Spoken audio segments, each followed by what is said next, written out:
เฮ็ดได้บ่น้องนี้อย่าสั่งเด้อล่ะอ้ายนอนภาวะหูว่าเจ้าเปลี่ยนใจ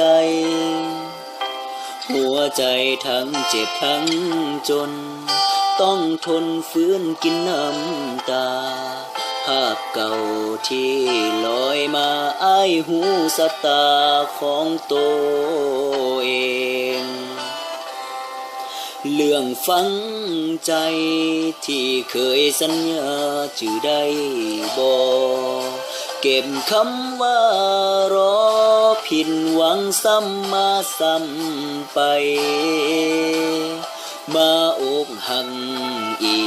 กแล้วน้องยังมาปนหัวใจหนีจากไปเหลือไว้แต่ความทรงจำอ้ายกอดอยู่แต่ในความเหงาส่วนโตเจ้ากอดเขาทั้งคืนสุดจะฟื้นใจห่างๆผู้เบา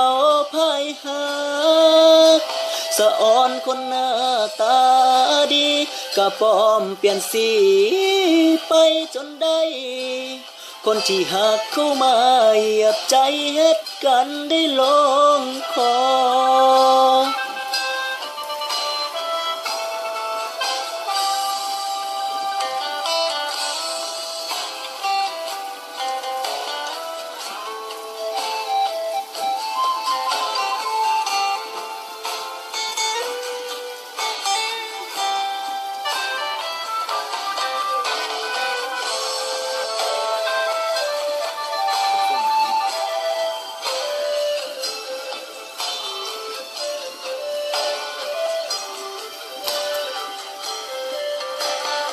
เรื่องฝังใจที่เคยสัญญาจื่อได้บ่เก็บคำว่ารอผิดหวังซ้ำมาซ้ำไป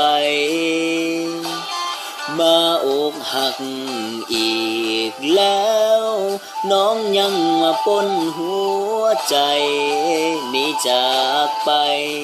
เหลือไว้แต่ความทรงจำอ้ายกอดอยู่แต่ใน